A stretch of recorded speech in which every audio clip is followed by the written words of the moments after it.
It is now time for the defense to present their opening arguments. Thank you. I want you all to look at my client here.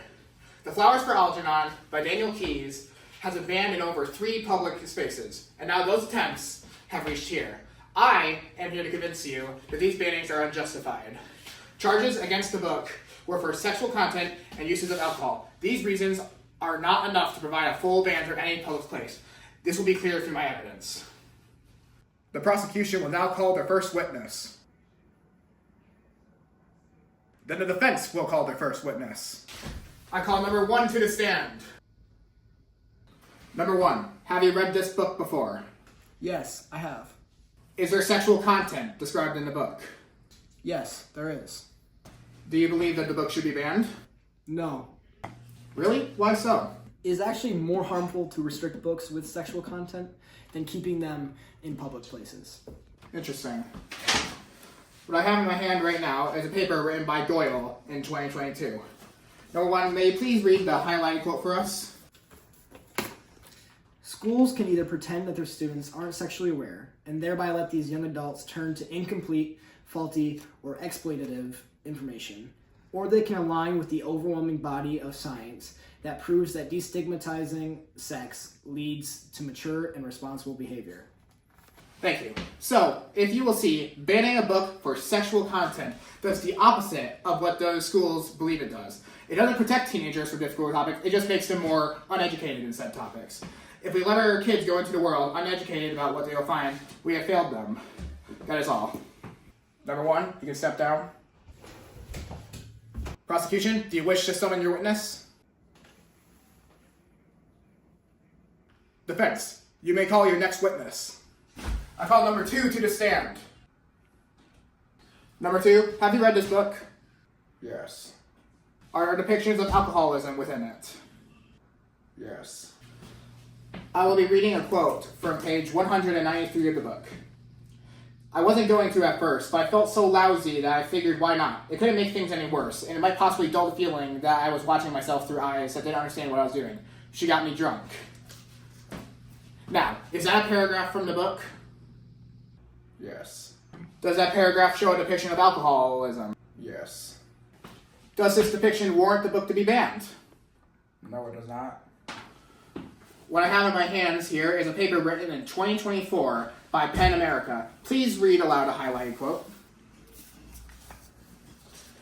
Research supports that book bans are bad for mental health, as bans foster feelings of exclusion and visibility, rob students of opportunities for critical thinking, and increase stress and anxiety in educators and libraries. As you will see, banning books for sensitive subjects will not protect students, but actually make them feel worse. There are people in the world who have problems with drug use. They want to know if someone shares those same problems, and literature can help them connect to someone. However, we keep on banning those books, leaving those people in the dark. If we want to help these people with their problems, we can't just get rid of the things that could help them get through those problems. We have to let them connect and learn how to get through their darkness. That is all, Your Honor. You may step down. Prosecution, do you have any further witnesses? I summon number 4 to the stand. Number 4, have you read this book before? No. Would you say this book deserves to be banned? Yes. Objection, Your Honor. He didn't read the book. What authority does he have here? Overruled. I want to see where this goes. Why does this book deserve to be banned? It doesn't have a perfect depiction of mental health. Well, there you have it. We don't want society to be exposed to this poor depiction. We can't let these ideas affect the public. That is all, Your Honor. Defense, do you wish to speak to the witness? Yes, I do.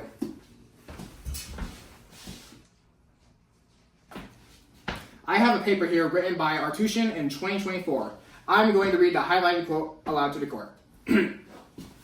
As young people are in a developmental period of identity formation with a strong focus on peer relationships, banning diverse books robs them of the opportunity to have an open dialogue and engage in critical thinking in a safe, supportive environment. Now, why do you think I wanted you to hear this? Hold it! This has no relevance to the case at hand. Sit down. This is entirely related to the case. Defense, you may continue. Why do you think that I wanted you to hear this? You wanted me to know how banning books affects kids? Not just books, but books of diverse topics. Flowers for Algernon is not a perfect depiction of mental illness. However, it is still a powerful book that deals with mental illness. Students should be able to read the book and discuss it amongst their peers. It is a perfect book for younger people to learn about mental illness and to be able to understand topics that some would normally not have to experience. If we take away that ability to learn, then how can we call ourselves a school? You may step down. The prosecution may now present their closing arguments. I want to stop this with a question.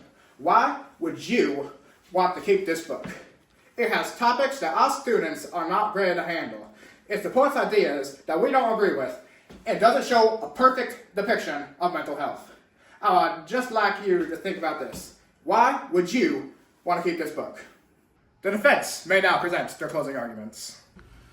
This trial is not about banning a book for the safety of children. It is about silencing a voice that talks about things that the public doesn't want to hear, but needs to hear anyways. Flowers for Algernon shows us the darker parts of society: sex, drugs, and mental illness. These are parts of the world that do exist. They can't be kicked under the rug and forgotten about. They have to be understood, and we need to let our students know about them, or else they will be blindsided once they go out into the real world. Isn't that what the job of a school is? To teach students about what's in the world and how to live with it? How can we do that if we keep on ignoring all the problems in the world? What I ask of you is this: please let this book live. Don't end this story with a tragedy. The jury has made their decision, as have I. I declare this book not guilty. Celebrate good times, come on. Let's celebrate.